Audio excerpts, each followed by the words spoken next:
Welcome to the channel, everyone. My name is Nick. For those that are new to the channel, hopefully by the end of this video, you do become a subscriber. So over the last couple weeks, I have been saying something over and over and over again.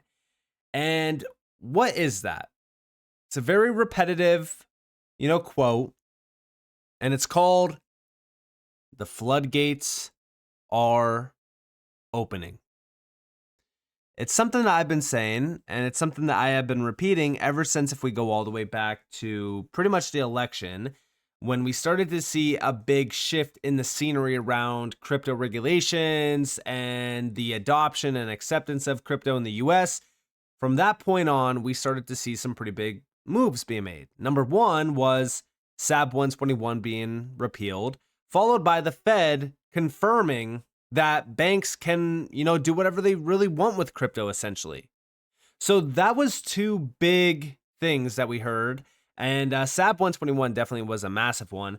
But then starting in January, we started to see some pretty big players like Morgan Stanley, for an example, one of the biggest banks in the US, say that the bank will work with US regulators on offering crypto. The three key points back in January were Morgan Stanley CEO Ted Pick said that his bank will be working with U.S. regulators to examine whether it can deepen its involvement in cryptocurrency markets. Pick was asked about his views on digital currencies under the pro-crypto Trump administration. For us, the equation is really around whether we, as a highly regulated financial institution, can act as transactors. Now, outside of this, a day prior, 2 days prior, we saw Bank of America CEO say financial industry will jump into crypto payments if regulators allow it. The CEO said that the U.S. banking industry will embrace cryptocurrencies for payments if regulators allow it. The head of the second largest U.S. bank by assets was asked by CNBC about how the industry approach to crypto could change given President Donald Trump's enthusiasm for digital currencies. If the rules come in and make it a real thing that you can actually do business with, you'll find that the banking system will come in hard on the transactional side of it. And that's exactly what we heard from these big players. And what's funny about this is a lot of these big banks have been around this space for years. And I even did say that back in 2023, we also heard from Ripple, they basically told us that US banks will want to use XRP after the partial victory in the SEC fight, which we know that the victory wasn't partial. We know that XRP got cleared as not a security in the court of law. And I even said here on January 21st, I think the floodgates are about to soon be opened with banks rushing to provide crypto services and ultimately integrating crypto into everyday processes. I said this back in January. And what's funny about this is also if we think about Bank of America and we go to the RippleNet committee on Ripple's website, a network governed by the members, for the members, Bank of America right here is one of those big players. How interesting, right? Now, I'm bringing all of this up because we did recently see a podcast get posted over on X, and it was actually from Tokenized. It was called the Tokenized Podcast. And big shout to Mr. Man XRP for posting this video clip. I also have another one that I do want to play. But we have Ripple's next move beyond banks and into the future of finance. Monica Long, the president of Ripple, just dropped a major hint. Ripple is expanding beyond banks. It's not just about payments anymore. Right now, Ripple provides enterprise-grade financial software to banks and institutions. But the key phrase, and beyond, that means governments, corporations, and the broader tokenized economy are next. Ripple is building infrastructure, not just payment rails. Here's what that means. Tokenized assets bring real-world value on-chain, fiat, real estate, stocks as well. Store value, secure custody solutions for institutions, move value, fast, low-cost global transfers, and then exchange value, instant settlement across networks. This is all through a lot of these networks that we know about in this space, including, of course, the XRP ledger. XRP and the XRPL provide a great overall foundation for all of this to actually happen.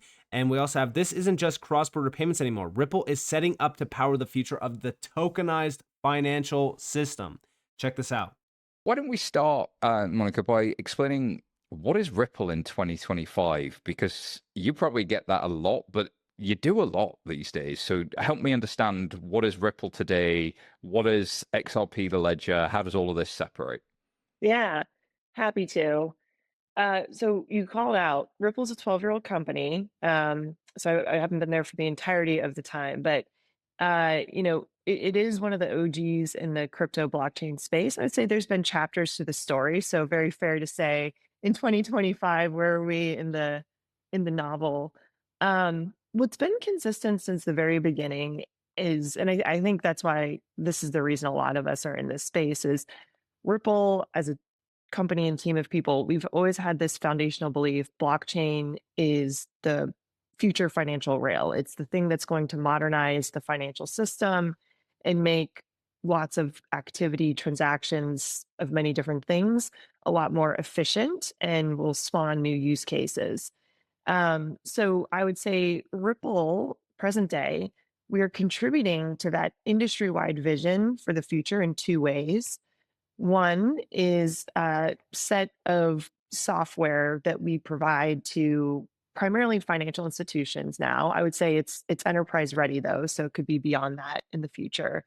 Um, to in this set of infrastructure software, it enables them to tokenize, store, move, and exchange value.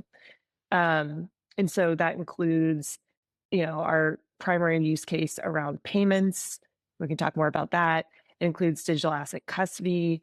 And then as kind of a oil to the machine, stablecoin called Ripple USD. The second way in which we contribute to that future is through our continued work on the open source code base of XRP Ledger. So this is a public blockchain.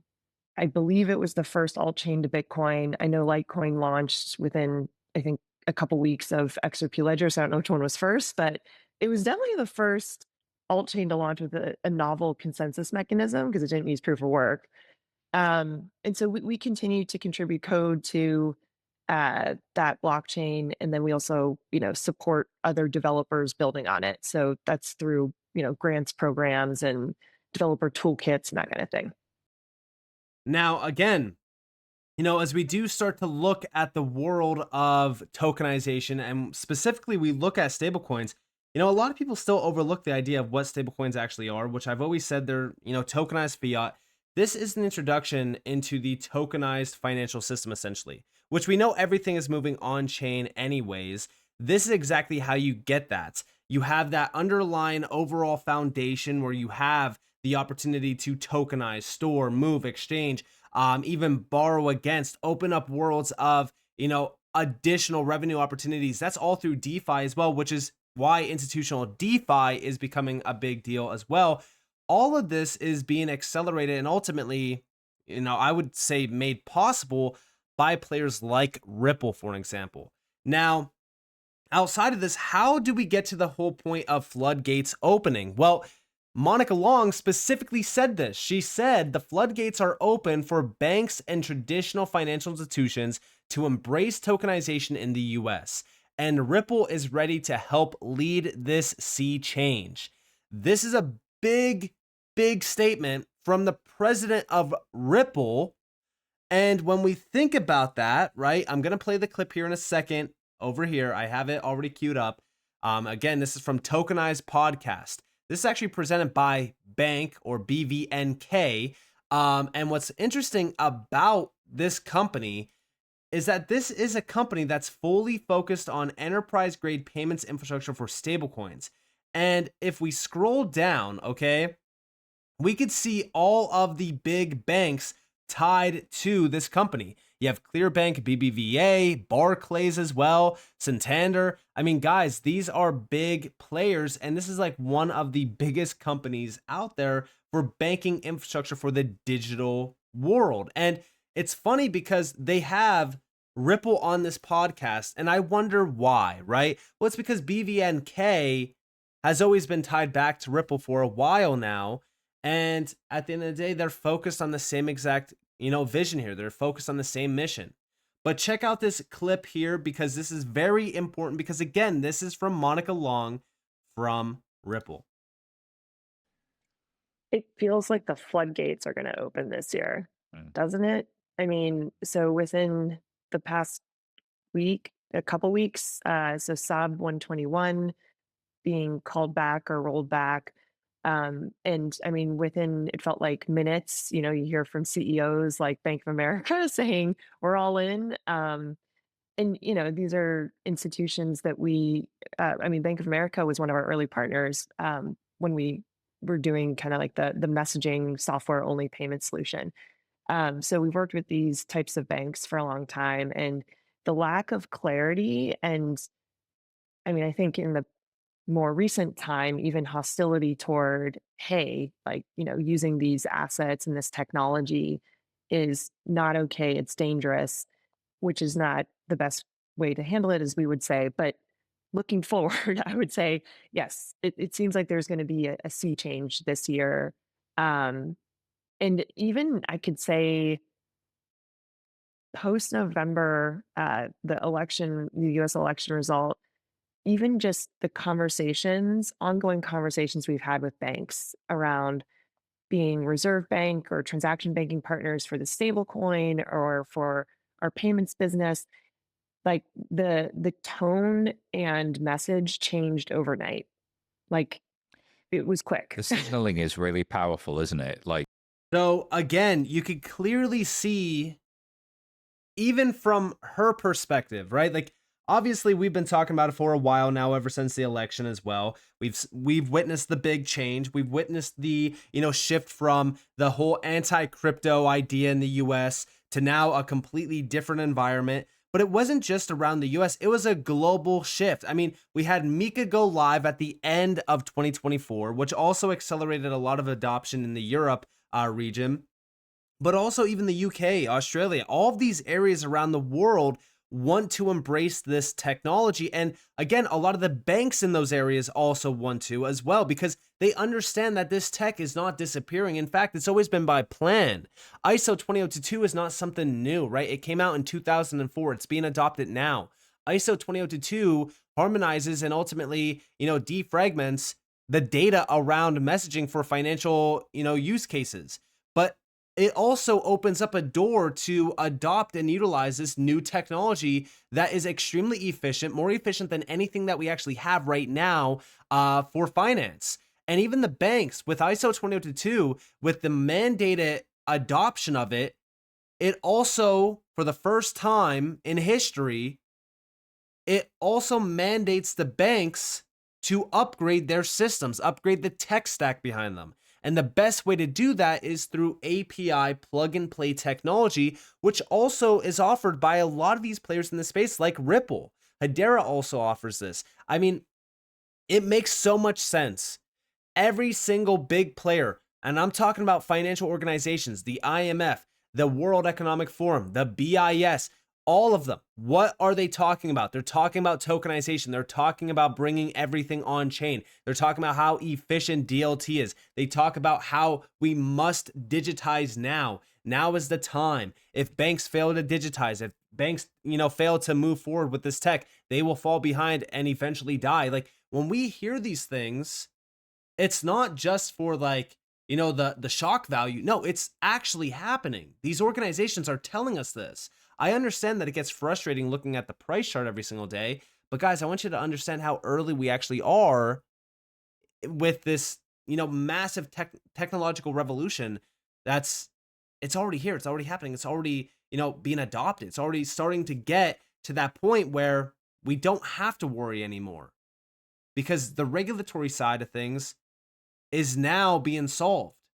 And with clarity, we already heard it from the biggest banks out there that once regulations are in place to greenlight the banks, they will jump into crypto payments and crypto services immediately. That's not a statement to overlook.